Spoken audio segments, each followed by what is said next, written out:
Hey guys, Eagles here. Today we're going to talk about personal items and captured items. We're going to start with the personal items and we're going to work our way from the left to the right and all the way to the middle.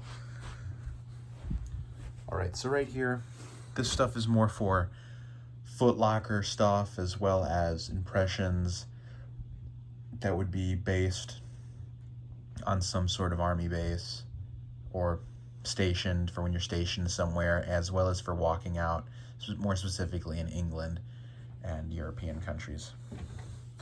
So right here, this is a pay record. Everyone was issued one of these, but from my understanding, they weren't actually carried on the persons. They were kept in a company chest or something like that. And they would be handled by people who, actually knew how to handle money and such to take care of the pay record stuff. But as far as my knowledge goes, I think it was kept on the persons, but it's also nice to have, to throw into your Foot Locker and such like that. This here is a driver's license, whatever the Army would have called it, your driver's record. These would be very good for people who do Jeep driver impressions and as well as just own vehicles in general. Seldom often have I seen someone with this that actually owns a vehicle. Moving up, currency. These are British banknotes. I think they're pounds. Yeah, pounds. The blue ones are in nicer condition, and these ones are kind of beat up. These are just kind of crappy repros. But these are nice things to have, if you're actually portraying a GI on leave in England and you're at an event, you just go to a bar.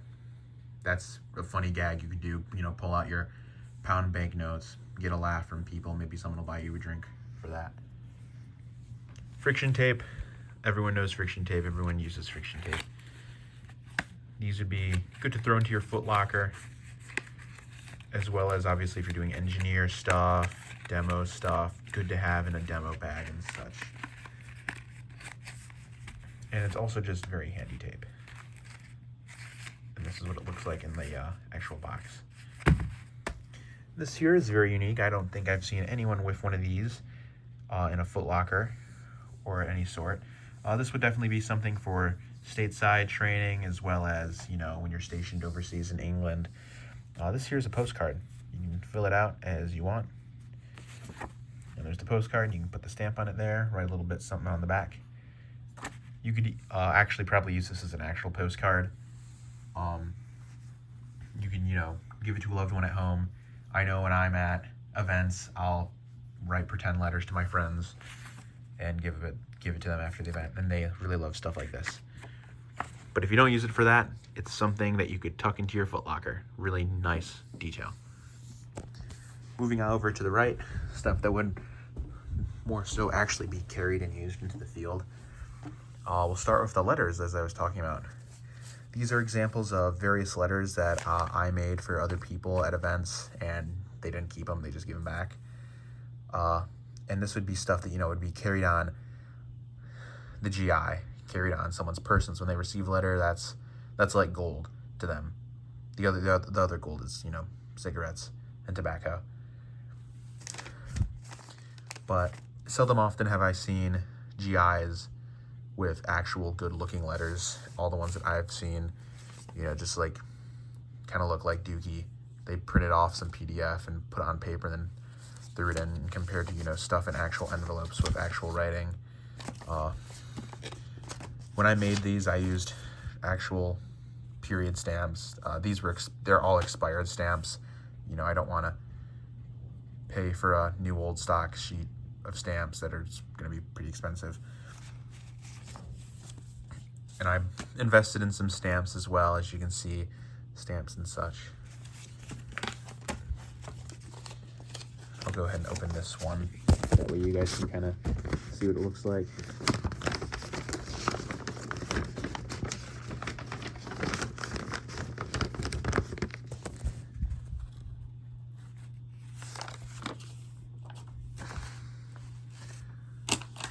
Actual letters that people carry, and that you can make at events too. Carrying the actual means to make letters, such as your paper, a pencil, some stamps, an envelope.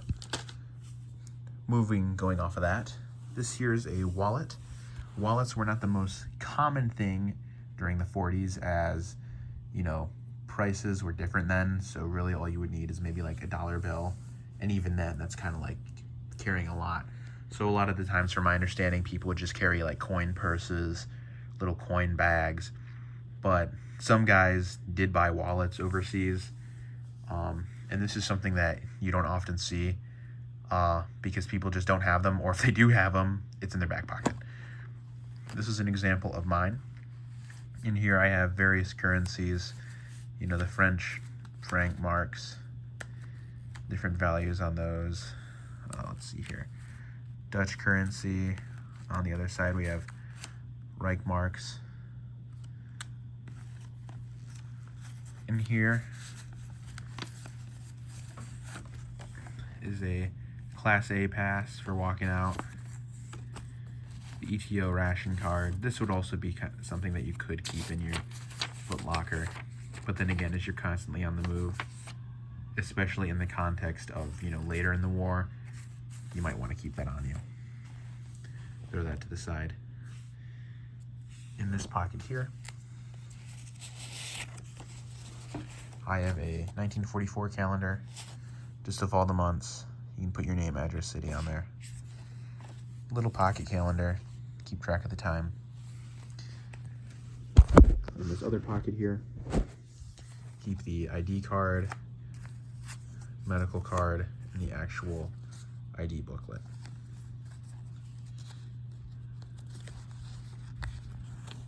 Fingerprints and such.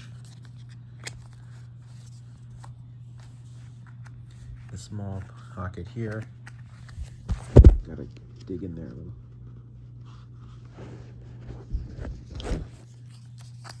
We have a P38 can opener still in the packaging. This is an actual wartime one in here. I've just yet to open it. A World's Fair ticket from when I went to the World's Fair. And right in this little pocket here, gotta put the phone down again.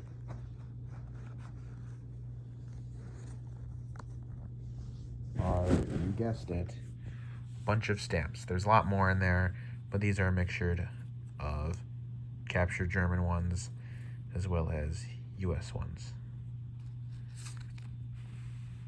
And these are like very small things that can really, you know, elevate your impression, especially these little niche details that I keep in the wallet. Moving up, religious items. I myself am a practicing Catholic, and a lot of soldiers during the time period were religious, not necessarily Catholic, but, you know, the majority were Christian. In here, in this little pouch, this is just a modern pouch I bought at a Catholic store. As far as the period correctness goes, I don't really know and I don't really care because I want to keep my rosary safe, but it would not surprise me if these styles of rosary cases were around. All it is it's a little stamp or a little nipple fastener. And what I keep in here is I keep my rosary. This is one of the World War I style ones that were also used and reissued during World War II.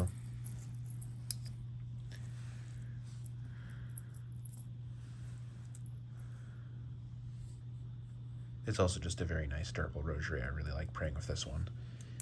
And also in here is a mini devotional statue. I need to put that down. I can't open it with one hand. Of St. Joseph and the child Jesus.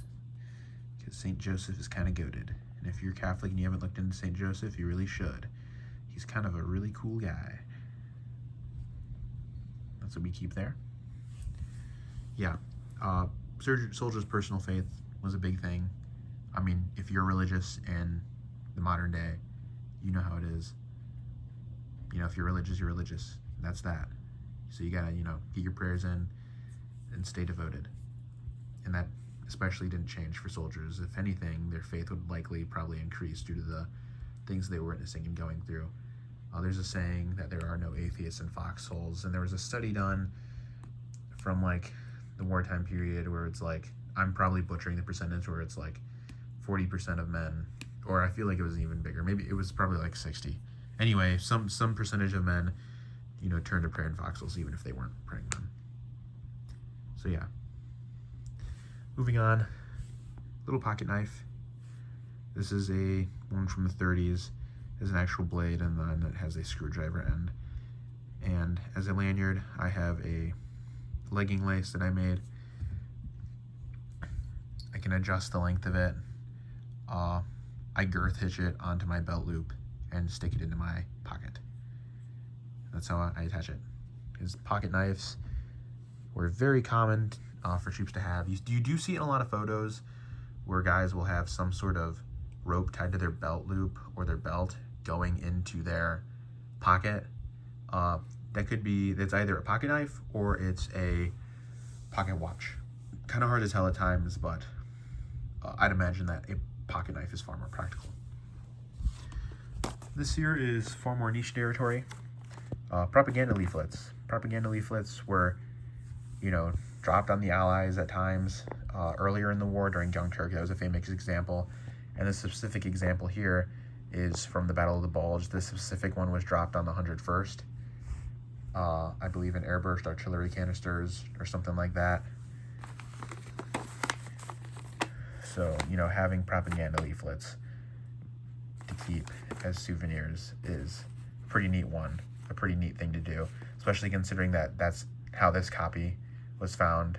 You know, like this is a repro one that I made, but like this actual copy was taken from a veteran that saved it from the battle, which is pretty neat.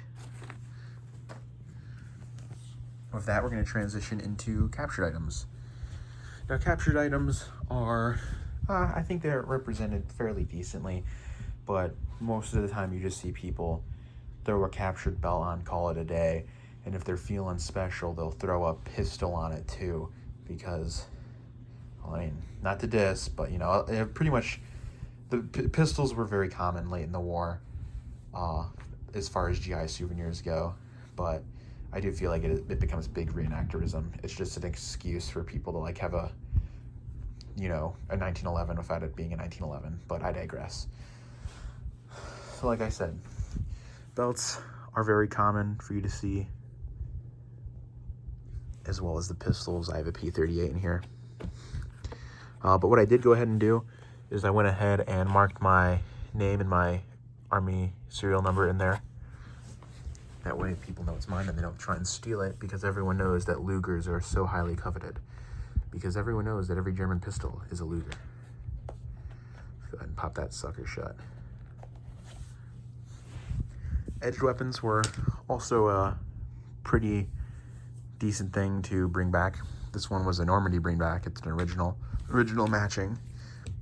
These ones aren't necessarily something that you might carry around, but it's something that, you know, stuff into the side of your haversack, and then when you're pulled off the line, throw it in your footlocker and go to the PX and send it off, or just keep it in your footlocker and bring it back. But edged weapons like bayonets, Hitler Youth knives were very, very popular and could be, you know, carried on the troop. And over here is where we get into more niche territory. This one is kind of a reenactorism, but it's based off of truths. This is a single Car 98 pouch. You know, a single one has like 3 cells. This is just a single cell of that that's been cut up. I put an SS skull on there because you do see a lot of GIs taking holsters, blinging them up with, you know, German insignia, as well as taking belts and putting them full of German insignia, and they call them hate belts. So I kind of did what this is. It's kind of inspired off of that. Where on the inside, if I pop it, it's kind of hard to do with one hand. Get it down.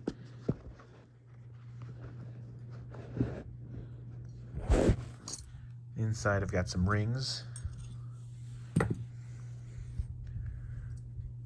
And on this strip of a flag,